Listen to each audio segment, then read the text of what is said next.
Hello everyone, स्वागत है आप सभी का हमारे इस YouTube channel skyway learning app पे। मैं आशुतोष शर्मा यहाँ पे पढ़ाता हूँ क्लास 9 to 12 मैथमेटिक्स। आज के इस वीडियो लेक्चर में हम कंटिन्यू करने जा रहे हैं क्लास 9 का चैप्टर पॉलिनोमियल्स कराई थी और आज का लेक्चर नंबर 4 होने वाला है। लेक्चर नंबर 4 में आज हम एक नया टॉपिक पढ़ेंगे, रिमाइंडर थ्योरम और फैक्टर थ्योरम। ठीक है, तो सबसे पहले तो हम रिमाइंडर थ्योरम पढ़ेंगे। रिमाइंडर थ्योरम क्या होती है? तो स्टूडेंट्स, लेक्चर स्टार्ट करने से पहले मैं आपसे रिक्वेस्ट करना चाहूँगा, अगर आप हमारे चैनल पर नए हैं तो प्लीज़ एक बार चैनल को सब्सक्राइब कर लीजिए और अधिक से अधिक अपने फ्रेंड्स में भी शेयर कर दीजिए और वीडियो को बिल्कुल भी स्किप मत कीजिए। स्किप करेंगे तो आपके कंसेप्ट्स यहाँ पे मिस हो सकते हैं और आपको समझ में भी ना आए शायद। ठीक है, और स्टूडेंट्स, अगर आपने तीनों लेक्चर्स में कोई भी लेक्चर मिस किया है तो नीचे डिस्क्रिप्शन बॉक्स में प्लेलिस्ट की लिंक मिल जाएगी। लिंक पे क्लिक करेंगे आपको हमारे सारे लेक्चर्स मिल जाएंगे। ठीक है, और फर्स्ट चैप्टर में अगर आपने कुछ भी मिस किया तो फर्स्ट चैप्टर की भी लिंक आपको डिस्क्रिप्शन बॉक्स में मिल जाएगी। तो चलिए स्टूडेंट्स, रिमाइंडर थ्योरम यहाँ पे स्टार्ट करने से पहले एक छोटा सा एग्जांपल देखेंगे हम। यहाँ पे देखिए, हमारा डिवीजन जो होता है, डिवीजन मेथड, उसमें हम क्या करते हैं, एक डिविडेंड होता है जिसको हम डिवाइड करते हैं और जिस संख्या से डिवाइड करते हैं उस नंबर को या उस संख्या को हम बोलते हैं डिवीजर। और फिर यहाँ पे एक क्वोशिएंट आता है और लास्ट में रिमाइंडर आता है। ठीक है, तो चार चीज़ें होती हैं, डिविडेंड, डिवाइजर, क्वोशिएंट, रिमाइंडर। तो स्टूडेंट, सबसे पहले इस एग्जांपल के माध्यम से समझाऊंगा कि रिमाइंडर थ्योरम का स्टेटमेंट कहता क्या है। तो यहाँ पे सपोज दैट हमने 18 को डिवाइड करना है 3 से। किससे डिवाइड करना है? 3 से। तो 18 हमारा डिविडेंड है और डिवाइजर कितना है? यहाँ पे 3 है। तो हम क्या करेंगे, ये 3 6 जा 18 हो जाएगा। ठीक है, 3 6 जा 18 हो जाएगा और यहाँ पे रिमाइंडर कितना आ जाएगा? 0। ठीक है, रिमाइंडर हमारा 0 आ गया। इसी तरीके से 19 को अगर हम डिवाइड करेंगे, 18 के बाद 19 ले लिया हमने, तो यहाँ पे भी क्वोशिएंट हमारा क्या रहेगा? सेम रहने वाला है, 6 आएगा। और यहाँ पे रिमाइंडर कितना बचेगा? यहाँ पे रिमाइंडर बचेगा 1। ठीक है, यहाँ पे सब्ट्रैक्ट किया जाता है, ये चीज़ आपको पता होनी चाहिए। फिर यहाँ पे फिर से हम 6 से यहाँ पे क्वोशिएंट आ जाएगा। ठीक है, ये हमारे पास 18 आएगा और इस बार रिमाइंडर हमारा कितना आ जाएगा? 2 आ जाएगा। यहाँ पे सब्ट्रैक्ट करेंगे जब। ठीक है, फिर हम क्या करेंगे, 20 के बाद 21 अगर लेंगे तो अब इस बार क्वोशिएंट हमारा चेंज हो गया, 7 हो गया और यहाँ पे 21 हो गया और फिर से रिमाइंडर कितना आ गया? 0 आ गया। तो यही प्रोसेस हमारी चलती रहेगी। ठीक है, प्रोसेस क्या है हमारी कि पहले रिमाइंडर 0 आया, फिर 1 आया, फिर 2 आया। ठीक है, फिर उसके बाद फिर से रिमाइंडर 0 1 2 0 1 2 0 1 2। तो पॉसिबल कितने केसेस हैं यहाँ पे? तो टोटल पॉसिबल हमारे पास 3 केसेस है। कितने हैं? टोटल पॉसिबल केसेस यहाँ पे लिख लीजिए। टोटल पॉसिबल केस हमारे पास यहाँ पे 3 बन के आ रहे हैं। फर्स्ट केस में रिमाइंडर कितना आ रहा है? फर्स्ट केस में रिमाइंडर 0 आ रहा है, सेकेंड केस में रिमाइंडर 1 आ रहा है, थर्ड केस में रिमाइंडर 2 आ रहा है। तो आपका डिवीजर यहाँ पे 3 था तो 3 केसेस बन गए। 4 से डिवाइड करेंगे तो 4 केसेस बनेंगे, 5 से डिवाइड करेंगे तो 5 केसेस बनेंगे। मीन्स जितने नंबर से, जिस संख्या से आप डिवाइड करेंगे उतने ही उसके पॉसिबल केसेस बनेंगे रिमाइंडर्स के। किसके बनेंगे? रिमाइंडर के। और रिमाइंडर स्टार्ट कहाँ से होगा? हमेशा 0 से स्टार्ट होगा। ठीक है, मिनिमम रिमाइंडर 0 हो सकता है और मैक्सिमम रिमाइंडर क्या होगा? मैक्सिमम रिमाइंडर क्या होगा? जिस संख्या से हम डिवाइड कर रहे हैं उससे एक कम। हम यहाँ पे 3 से डिवाइड कर रहे हैं तो मैक्सिमम रिमाइंडर 2 हो सकता है पॉसिबल। ठीक है, अगर 4 से करेंगे तो मैक्सिमम रिमाइंडर 3 हो सकता है। 25 से करेंगे मैक्सिमम रिमाइंडर 24 हो सकता है। इसी तरीके से अगर हम n से डिवाइड करेंगे, सपोज दैट n संख्या है हमारी, तो यहाँ पे पॉसिबल क्या हो जाएगा? मैक्सिमम रिमाइंडर यहाँ पे लिख लीजिए, मैक्सिमम रिमाइंडर क्या हो जाएगा? मैक्सिमम रिमाइंडर n-1 हो जाएगा। ठीक है, तो हमेशा ही हमारा जो रिमाइंडर होता है, रिमाइंडर हमारा लेस देन होगा इससे, डिवीजर से। ठीक है, डिवीजर हमारा क्या है यहाँ पे सपोज दैट हमने n माना है तो ये n हो जाएगा, तो n से हमेशा ही छोटा होगा। ठीक है, तो ये केस हो गया। यहाँ पे रिमाइंडर की बात होगी, रिमाइंडर के कौन कौन से केसेस बन सकते हैं। तो रिमाइंडर हमेशा 0 से स्टार्ट होगा और जिससे डिवाइड कर रहे हैं उससे एक कम वहाँ तक जाएगा। ये इसकी किसकी रेंज होती है? रिमाइंडर की। तो हमारे पास जो यहाँ पे जिसको डिवाइड कर रहे हैं उसको d बोल देंगे। ठीक है, ये d बोल लेंगे और ये किसके इक्वल आता है? ये जो डिवाइजर है वो क्वोशिएंट की मल्टीप्लाई कीजिए, रिमाइंडर ऐड कर दीजिए। तो 3 6 जा 18 प्लस 0 18 आएगा। ठीक है, इसी तरीके से यहाँ पे 3 6 जा 18 और रिमाइंडर 1 ऐड कर दीजिए, 19 आ जाएगा डिविडेंड के इक्वल।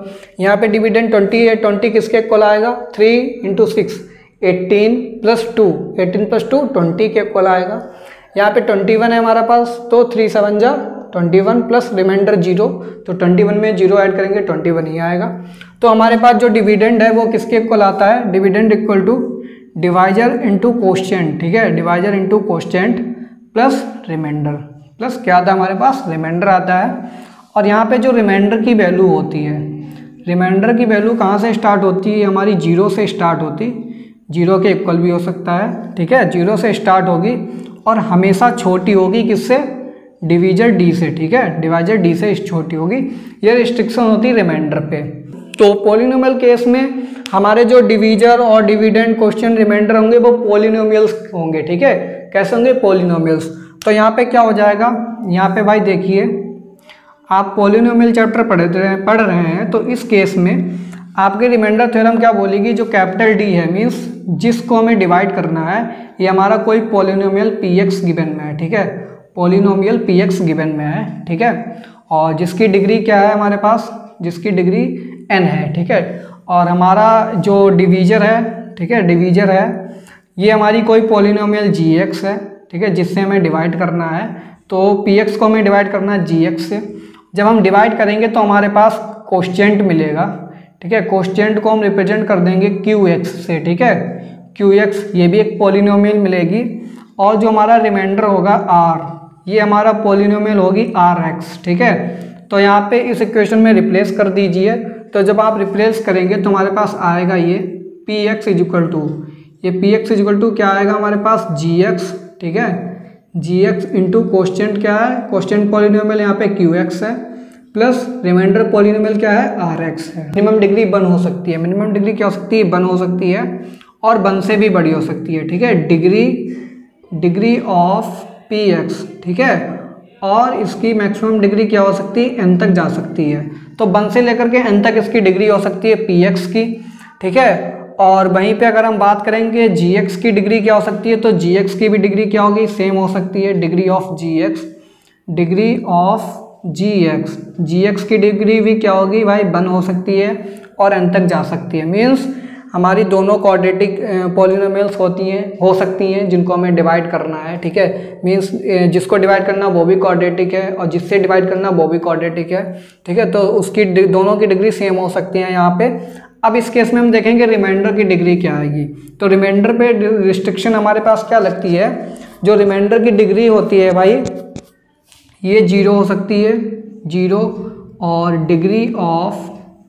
डिग्री ऑफ रिमाइंडर, ठीक है, डिग्री ऑफ rx 0 से इसकी मिनिमम डिग्री क्या हो सकती है, 0 हो सकती है।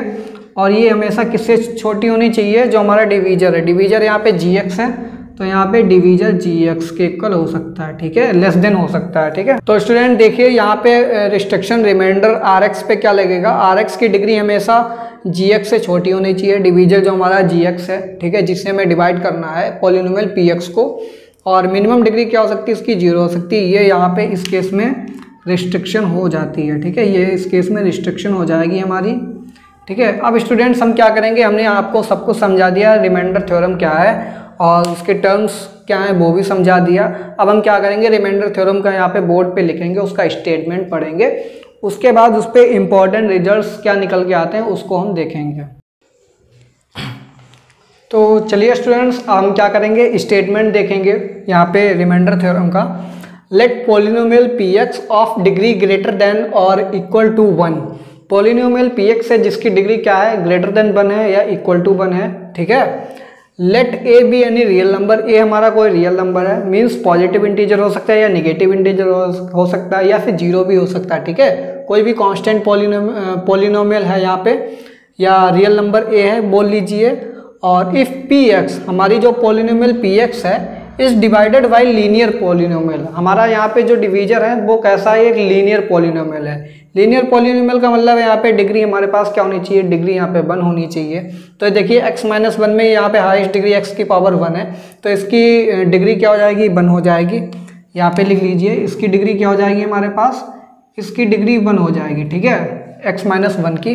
देन रिमाइंडर इज pa, तो इस केस में बोला जो रिमाइंडर आएगा वो pa आएगा। pa का मतलब है पॉलिनोमियल px में यहाँ पे जो a हमारा रियल नंबर हमने लिया है, x-a में जो लीनियर फैक्टर में a कांस्टेंट है वो कांस्टेंट की वैल्यू आप px में डाल दीजिए तो भाई हमारा क्या हो जाएगा, रिमाइंडर आ जाएगा। और इसी स्टेटमेंट को, इसी थ्योरम को बोलते हैं हम रिमाइंडर थ्योरम। तो देखिए स्टूडेंट्स, यहाँ पे कह रहा है px हमारी पॉलिनोमियल है, डिवाइड करी जा रही है gx से, और gx क्या था, डिवीजर था, यहाँ पे हमने पढ़ा था। और gx इस बार हमारा कैसा लीनियर है। अगर लीनियर है हमारा पॉलिनोमियल जिससे हम डिवाइड कर रहे हैं, ठीक है, मीन्स डिग्री उसकी 1 है, तो उस केस में हमारा जो rx होगा, उस केस में देन rx की जो वैल्यू होगी रिमाइंडर की, वो किसके इक्वल हो जाएगी, pa के इक्वल हो जाएगी। ये हमको प्रूव करना है। तो स्टूडेंट देखिए, चलिए इसका प्रूफ भी देख लेते हैं। तो अकॉर्डिंग टू थ्योरम हम क्या लिख सकते हैं, px को हम डिवाइड कर रहे हैं, किससे कर रहे हैं, linear polynomial x minus a. तो px is equal to x minus a into constant qx plus remainder rx। और हमको कंडीशन पता होनी चाहिए, डिग्री ऑफ rx क्या होनी चाहिए, लेस देन gx होनी चाहिए। और gx इस केस में क्या है, x माइनस 1, तो हम लिख सकते हैं degree of rx should be less than x minus a. और x माइनस ए जो लीनियर पॉलिनोमियल है उसकी डिग्री क्या है, 1, मीन्स 1 से कम होनी चाहिए डिग्री rx की। तो 1 से कम क्या होगा, 0 होगा। तो यहाँ पे लिख सकते हैं rx, डिग्री ऑफ rx क्या होनी चाहिए, 0 होनी चाहिए। अब किसी भी पॉलिनोमियल की अगर डिग्री 0 है तो वो कैसा पॉलिनोमियल हो जाता है, कांस्टेंट पॉलिनोमियल हो जाता है, ठीक है। अब कांस्टेंट पॉलिनोमियल rx को हम क्या लिख सकते हैं, r लिख सकते हैं। r हमारा क्या है, कांस्टेंट है। अब हम क्या करेंगे, अब हम जरा चेक करेंगे pa की वैल्यू कितनी आएगी। pa की वैल्यू जब हम चेक करेंगे तो यहाँ पे क्या आएगा हमारे पास, जहाँ पर इस इक्वेशन में x है वहाँ पे हम क्या डाल देंगे, a डाल देंगे। ये इक्वेशन नंबर 1 है, तो यहाँ पे 1 इम्प्लाई फर्स्ट इक्वेशन से हमें क्या मिलेगा, pa की वैल्यू मिल जाएगी। तो देखिए हम यहाँ पे a डालेंगे तो x की जगह a माइनस a हो जाएगा, और ये qa हो जाएगा, qa प्लस ra, ठीक है। rx में हो जाएगा, rx की जगह पे जब हम x की वैल्यू यहाँ पे a डालेंगे, a कांस्टेंट है कोई हमारा, तो ये r बन के आ जाएगा, ठीक है। तो हमने किसके लेट किया है, कांस्टेंट जो निकल के आ रहा है, rx की वैल्यू क्या है, r है। तो यहाँ पे कांस्टेंट क्या हो जाएगा, r हो जाएगा। फिर यहाँ पे a माइनस a 0 हो जाएगा, तो मीन्स ये पूरा टर्म 0 हो गया। तो क्या बचा हमारे पास, pa is equal to 0, pa is equal to 0 नहीं, ये तो 0 प्लस r, तो ये कितना हो जाएगा, r। तो देखिए यहाँ से हमको प्रूफ में मिल रहा है कि pa की वैल्यू क्या है, r, और r क्या है, हमारा रिमाइंडर है, ठीक है, रिमाइंडर है। रिमाइंडर कैसा है, हमारे पास कांस्टेंट है। तो कोई भी पॉलिनोमियल px गिवन में है, अगर आपसे बोल दिया जाए x माइनस a से डिवाइड कर रहे हैं तो उस केस में रिमाइंडर निकालिए, तो रिमाइंडर क्या हो जाएगा, pa हो जाएगा। उसका एक एग्जांपल देखेंगे उसको, जिससे आपको और क्लियरली समझ में आ जाएगा कि ये स्टेटमेंट में जो बोल रहा है ये कि लीनियर पॉलिनोमियल से कैसे डिवाइड करें, पॉलिनोमियल क्या होगी, किस टाइप की होगी, तो वो अच्छे से समझ में आ जाएगा। एक इसका एग्जांपल यहाँ पे हम देख लेते हैं। फ्रेंड्स यहाँ पे 3 एग्जांपल्स हैं। यहाँ पे क्या बोल रहा है, हमको रिमाइंडर निकालना है और px हमारी पॉलिनोमियल गिवन में है और डिवाइड करना है फर्स्ट केस में x प्लस 1 से, लीनियर पॉलिनोमियल है हमारे पास गिवन में है, ठीक है। और सेकेंड केस में पॉलिनोमियल px गिवन में है और gx इस लीनियर पॉलिनोमियल से डिवाइड करना है, रिमाइंडर पता करना है। और थर्ड केस में गिवन पॉलिनोमियल है ये हमारे पास px, जिसको डिवाइड करना है x प्लस 1 से। तो स्टूडेंट्स तीनों ही केस में हम क्या करेंगे, सबसे पहले तो सोल्यूशन डालेंगे यहाँ, और सोल्यूशन में हम कंपेयर कराएंगे जो लीनियर पॉलिनोमियल है, तो उसको लिखेंगे let x plus 1 is equal to x minus a, ठीक है। लीनियर पॉलिनोमियल से कंपेयर कराएंगे। यहाँ से हमारे पास a की वैल्यू निकल आएगी, a की वैल्यू यहाँ से कितनी आ जाएगी, a इज इक्वल टू -1 आ जाएगा, ठीक है, a की वैल्यू -1 आ जाएगी। अब रिमाइंडर निकालने के लिए हमें पता होना चाहिए रिमाइंडर इज इक्वल टू क्या आता है, pa, ठीक है, pa के इक्वल आता है। और pa की वैल्यू यहाँ पे कितनी है, -1 है, तो यहाँ पे -1 हो जाएगी a की वैल्यू। तो जहाँ पॉलिनोमियल px में x था वहाँ पे -1 रखेंगे, ठीक है। तो यहाँ पे रखते हैं भाई x की पावर 5 मीन्स -1 की पावर 5 हो जाएगा। फिर -4 इंटू एक्स की पावर 4 मीन्स -1 की पावर 4 हो जाएगा। फिर ये 8 प्लस 8 -1 की पावर 3 हो जाएगी, -7 -1 हो जाएगा प्लस 5। अब इसको जरा सॉल्व कर लीजिए, -1 की पावर 5 -1 आएगी, ऑड पावर है, इवन पावर यहाँ पे प्लस बन जाएगा, प्लस का 1, तो ये -4 हो जाएगा यहाँ पे, ठीक है। फिर यहीं पे बात करेंगे -1 की पावर 3 ऑड पावर है तो माइनस आ जाएगा, तो ये -8 हो जाएगा यहाँ पे। और यहाँ पे भी कितना हो जाएगा, ये -1 और माइनस बाहर साइन लगाए तो माइनस प्लस हो जाएगा, तो ये कितना हो जाएगा, प्लस का 7 हो जाएगा, +7 और +5, ठीक है। अब इसको सॉल्व कर लीजिए, ये -1 और -4 -5 और ये +5 कैंसल आउट हो जाएंगे। और फिर यहाँ पे क्या बचेगा हमारे पास -8 + 7, तो ये आ जाएगा हमारे पास -1, ठीक है। तो रिमाइंडर हमारा कितना आ रहा है यहाँ पे, रिमाइंडर = -1 आ रहा है यहाँ पे फर्स्ट केस में। सेकेंड केस में चलिए देखते हैं, px की वैल्यू गिवन में है, gx से हमें डिवाइड करना है। तो सबसे पहले तो हम क्या करेंगे, यहाँ पे gx जो हमारा इसको इक्वेट करेंगे 3x + 7 = x - 1 के इक्वल, ठीक है। x - 1 के इक्वल यहाँ पे कंपेयर कराएंगे। तो स्टूडेंट देखिए एक और मेथड होता है, हमें अगर a की वैल्यू निकालनी है तो उसको = 0 इक्वेट कर दीजिए। तो जैसे x - a = 0 x की वैल्यू a आ जाती थी, उसी तरीके से 3x + 7 को 0 के इक्वल इक्वेट करेंगे। तो यहाँ पे क्या आ जाएगा, 3x + 7 = 0 रखेंगे। यहाँ से x की वैल्यू निकल के आ जाएगी, भाई x की वैल्यू क्या हो जाएगी, a की वैल्यू हो जाएगी। यहाँ पे -7/3 हो जाएगा, ठीक है। ये a की वैल्यू आ गई। अब यहाँ पे आपको रिमाइंडर निकालना है, तो रिमाइंडर = क्या हो जाएगा, pa, और a की वैल्यू कितनी है, -7/3। तो जहाँ जहाँ x है वहाँ पे आप -7/3 रख दीजिए। तो 3 × -7/3 का होल क्यूब हो जाएगा, प्लस यहाँ पे 7 × यहाँ पे -7/3, ठीक है। स्टूडेंट्स इसको सॉल्व कर लीजिए, 4/9 ये आपका रिमाइंडर आ जाएगा। अब थर्ड वाले केस में देखिए क्या बोल रहा है, पोलिनोमियल px x² - x - 2 को डिवाइड किया जा रहा है x + 1, लीनियर पोलिनोमियल है यहाँ पे। तो यहाँ पे क्या हो जाएगा भाई, x + 1 को = 0 इक्वेट करेंगे और यहाँ से हम a की वैल्यू निकाल लेंगे। तो a की वैल्यू कितनी आएगी, -1, ठीक है। जो x की वैल्यू निकल के आई भाई हमारा a की वैल्यू होती है। तो यहाँ पे रिमाइंडर निकालेंगे, रिमाइंडर = pa, और a की वैल्यू कितनी है यहाँ पे, -1, ठीक है। अब हम क्या करेंगे, पोलिनोमियल px में x की जगह -1 रख दीजिए। तो -1 का whole of square minus x था, x की जगह -1, फिर यहाँ पे कितना है, यहाँ पे -2, ठीक है। = कितना हो जाएगा, ये 1 हो जाएगा, और माइनस माइनस +1 हो जाएगा, ये -2 हो जाएगा, और यहाँ पे 2 - 2 = 0, ठीक है, =0। तो स्टूडेंट देखिए यहाँ पे फर्स्ट के 2 केसेस में क्या था, रिमाइंडर हमारा 0 के इक्वल नहीं था, ठीक है। यहाँ पे रिमाइंडर ≠ 0 आ रहा था, ठीक है। सेकेंड केस में रिमाइंडर जो निकल के आया था ये भी 0 के इक्वल नहीं था। अब जो यहाँ पे थर्ड केस में रिमाइंडर आ रहा है ये किसके इक्वल आ रहा है, 0 के इक्वल आ रहा है, ठीक है। यहाँ पे लिख लीजिए इट इम्प्लाइज r = 0। तो स्टूडेंट जब भी कोई भी पॉलिनोमियल px किसी भी लीनियर पॉलिनोमियल x - a से डिवाइड करते हैं और रिमाइंडर हमारा 0 आ जाता है, ठीक है, रिमाइंडर हमारा 0 आ जाता है, उस केस में जो x - a होता है पॉलिनोमियल, वही हमारा फैक्टर कहलाया जाता है पॉलिनोमियल px का, ठीक है। फैक्टर हो जाएगा x + 1 will be the factor, will be the factor of px। ये हमारा पॉलिनोमियल px का क्या हो जाएगा, फैक्टर ऑफ px, ठीक है। तो स्टूडेंट्स याद रखिएगा जिस केस में हमारा रिमाइंडर 0 आ जाए उस केस में जो लीनियर पॉलिनोमियल होती है x - a की फॉर्म में, वो हमारा फैक्टर हो जाती है पॉलिनोमियल px का, ठीक है। तो स्टूडेंट्स ये इंपॉर्टेंट पॉइंट है, रिमाइंडर 0 आने पर हमारा फैक्टर मिल जाता है। फ्रेंड्स आज के लेक्चर में हमने क्या पढ़ा, रिमाइंडर थ्योरम पढ़ी। रिमाइंडर थ्योरम के केस में हमने रिमाइंडर की जो rx होती है लीनियर पॉलिनोमियल, उसकी डिग्री यहाँ पे हमने पढ़ी, ठीक है। उस केस में क्या करते हैं, जब भी लीनियर पॉलिनोमियल से हम डिवाइड करते हैं किसी भी पॉलिनोमियल को, तो वहाँ पे रिमाइंडर क्या आता है हमारा, pa आता है, जहाँ पे a हमारा कोई रियल नंबर होता है x - a में, ठीक है, x - a जिस लीनियर पॉलिनोमियल से हम px को डिवाइड कर रहे हैं, ठीक है।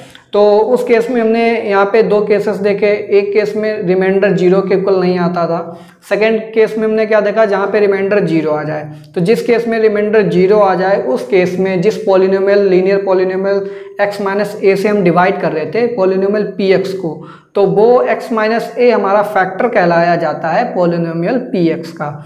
तो ये सारी बातें थी आज जो हमने डिस्कस की रिमाइंडर थ्योरम में, और यहाँ पे 3 क्वेश्चंस भी देखे, और यहाँ पे जो आज का टॉपिक है रिमाइंडर थ्योरम वो आपका फिनिश हो चुका है। अब आने वाले नेक्स्ट लेक्चर में हम पढ़ेंगे फैक्टर थ्योरम, ठीक है। वहाँ पे हम फैक्टर थ्योरम के बारे में पढ़ेंगे, और फैक्टर क्या होता है उसका हमने यहाँ पे आपको एग्जाम्पल दे दिया है। फैक्टर कब निकल के आता है, जब हमारा रिमाइंडर 0 आ जाता है। अब फैक्टर थ्योरम क्या बोलती है उसका स्टेटमेंट पढ़ेंगे अपने नेक्स्ट लेक्चर में, और आज के लेक्चर में इतना ही था। स्टूडेंट्स मिलेंगे अपने आने वाले नेक्स्ट लेक्चर में, तब तक के लिए चैनल पे बने रहिए, चैनल को सब्सक्राइब कर लीजिए, ठीक है। हमारे टेलीग्राम चैनल को भी ज्वाइन कर लीजिए, जिससे आपको हमारे हर लेटेस्ट लेक्चर की नोटिफिकेशन तुरंत आसानी से मिलती रहे।